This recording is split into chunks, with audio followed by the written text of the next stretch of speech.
G'day everyone, and welcome back to episode 2 of Baggers Podcast 24. I'm your host, Carlton Blues 24, and you are.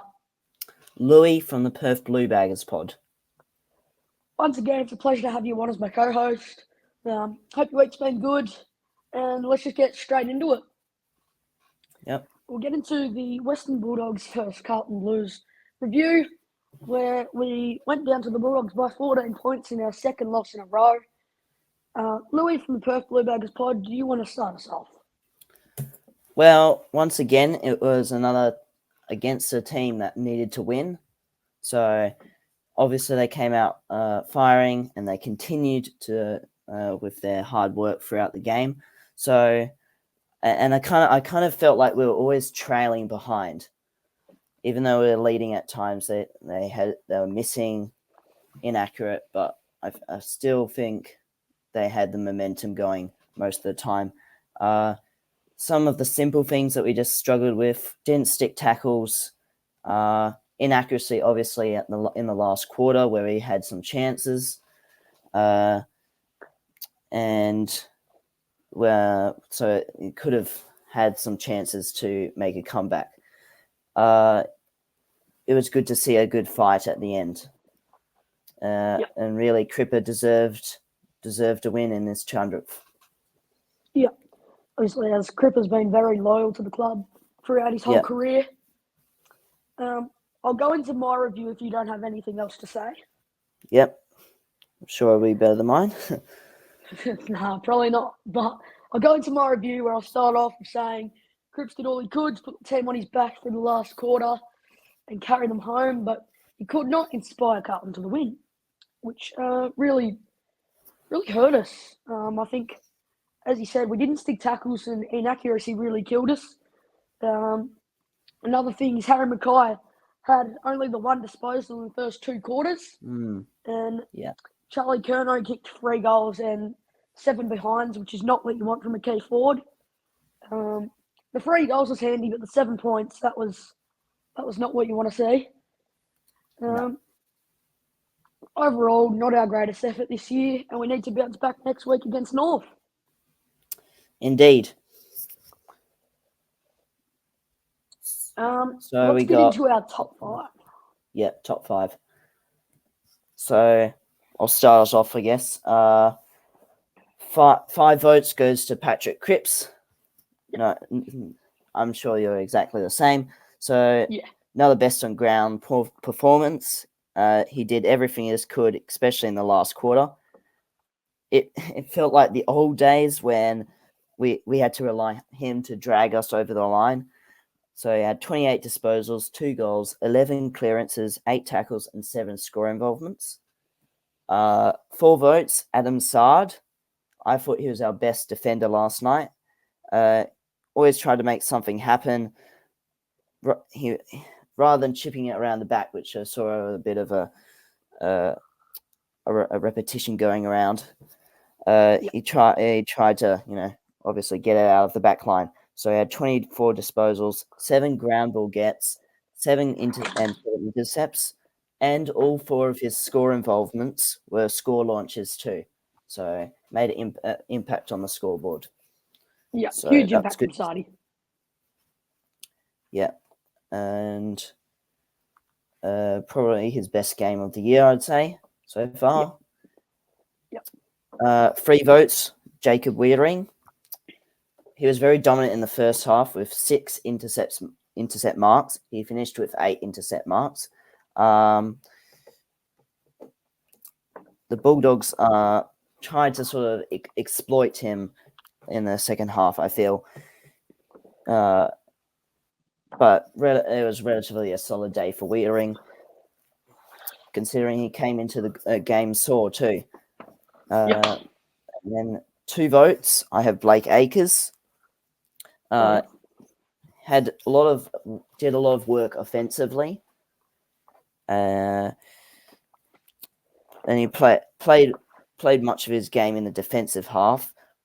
I think, and he recorded 27 disposals, had 9 ground ball gets, 6 intercepts, 6 inside 50s, and 6 score involvements. And then my last vote goes to Alex Chincotta. Took on the huge challenge of Marcus Bontempelli, which I think he relatively kept him quiet, but the Bont is always going to find a way to impact the game. And then he went to Bailey Dale in the second, who was causing headaches. Dale had 10 touches in the second half after having 21 at halftime. So he did actually make an impact there. And then he finished with a goal, 5 tackles, 20 pressure acts, 7 score involvements, and 7 inside 50s. Shows his hard work. Yep. So you can go into yours. All right. Well, my number one for me is an obvious, our captain, Patrick Cripps. Cripps was the reason we were a sniff in the fourth quarter, having 10 disposals and kicking an important captain's goal. Cripps had 11 clearances, which was a game high, followed by his 28 disposals. My number 2 for me goes to Jacob Wiedering, our rocking defence. 21 disposals, 11 marks, 1 tackle. Overall, I think our best defender on the day. Yep. Number 3 for me goes to Nick Newman with his 5 disposals. Oh, no, hang on, not 5 disposals. His 21 disposals, 5 tackles, and 10 marks, and his incredible efforts to shut down goals that were coming quick for the Dogs. Yep. Number 2 for me goes to Blake Acres. My personal thoughts. Acres could be a bit higher up, but I've kept him at the 2. Acres had 27 disposals, 3 tackles, and 3 clearances. Yep. Number 1 for me goes to Harry Mackay. Despite having a slow start to his game in the first half, Mackay turned his game around, having 3 goals, 2 behinds for the day, keeping him in the top 5 race for Coleman. Mackay had 14 disposals, 1 tackle, and 9 marks. Yep. Okay. So a bit of a variety there. Yeah, bit of a variety indeed. But in the second quarter, we saw a injury going to Zach Williams. Now, this one will hurt. This one will hurt us a bit. It's a hamstring injury, for those who don't know. But, Louis, do you want to start us off? Well, yeah, it is unfortunate for Zach Williams, who's been going through injuries his entire career.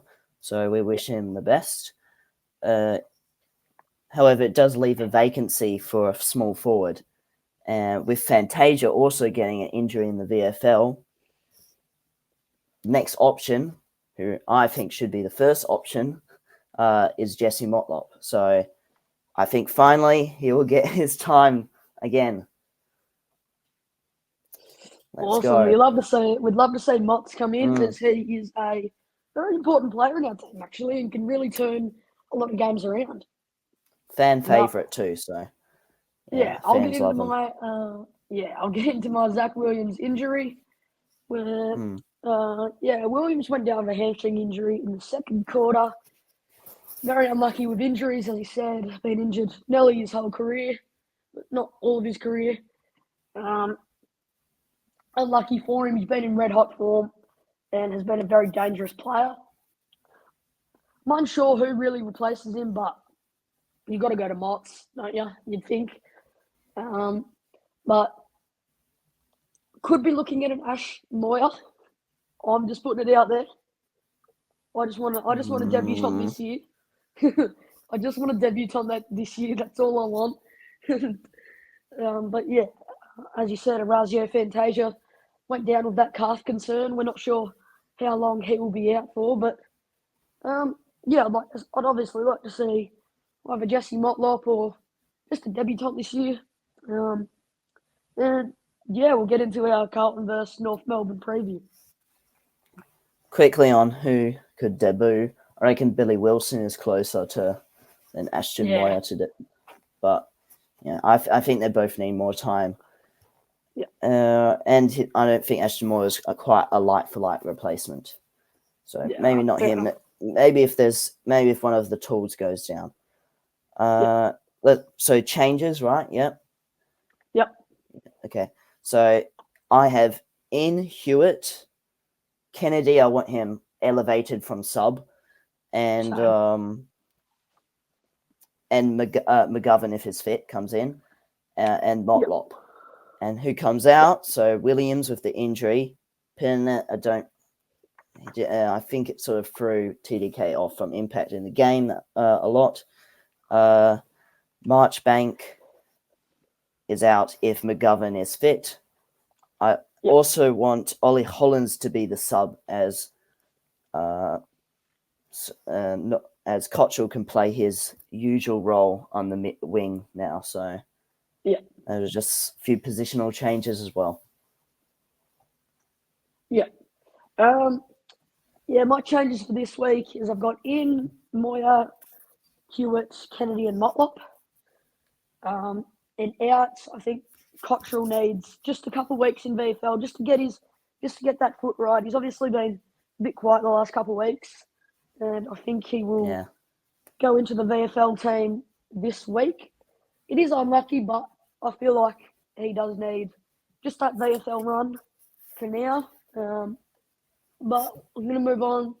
I got Mark Pitternet going out, Marchbank if McGovern is fit, but you never know. And obviously Zach Williams with that injury. Yeah. But would be exciting to see Motlop cut back for the Blues. He brings some huge passion. Yep. So players to look out for. Yep. Is it? Players to look out for. Just throw some names out there. Luke Davies, Unijak. I think that's how you pronounce it. Jai Simpkin, Wardlaw, and Larkey. And Larkey always plays well against us. Yeah, he does. He always kicks about that 4 to 5.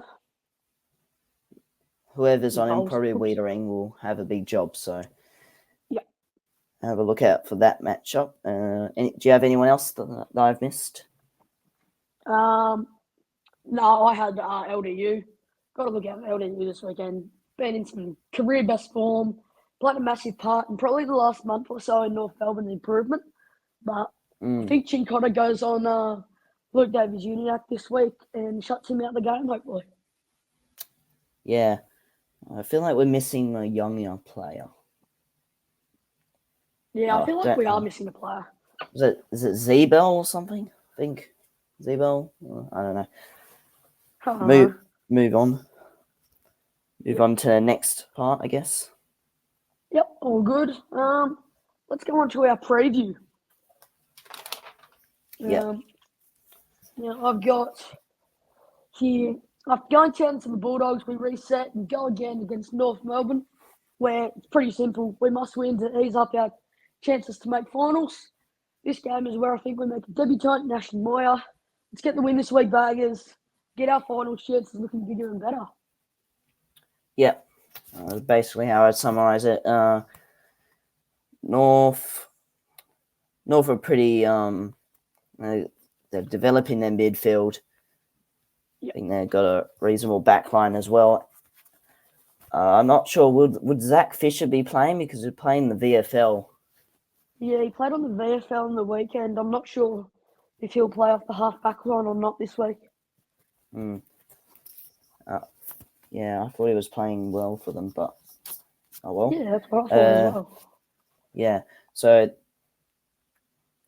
and obviously their forward line's pretty good with Simpkin and Larkey. So and that small forwards, Eddie Ford and Paul Curtis. Yeah. And something else. Yeah. You go. A little bit about. There's a few worries with our defense. We're 15th for points against, so obviously want to change that. Defenders are playing their individual roles well. Well, I think they're working well, but sometimes not all of them are playing their individual roles well. So that's, I think, is a bit of a problem there. But we're second for points against, points for, I mean. So that's good to see. I reckon this is a good time to do some potential changes, a few positional changes to sort of change that that recent form with the defense. So Yeah, it's something that Vossi always talks about in his press conferences about how the backline functions. When we first lost in our first loss against Geelong early in the season, that was certainly a key takeaway that he pointed out. So they'll be I'm 100% sure they'll be focusing on defense this week. Yeah. That'll hopefully be our main focus going into this weekend against North Melbourne. Yeah. But, move on to our predictions. Do you want to go first, or do you want me to go first? Yeah, it's not going to be as big of a margin as the first game that we played against them. So I'm going to say 34 points. All right. Yeah. And I reckon Charlie would come back to form with some accuracy and kick a bag of 5. Got my faith. Yeah, that's what I've got in for as well. Yeah. So have you got anything else, like your best on grounds for this weekend? Charlie Curnow, because he gets 5 points. Yeah. Big Charles. I'll get into my predictions now, where I got Carlton to win by 36 points. Moya to kick 2 goals on debut. Charlie to kick 5 goals, 1.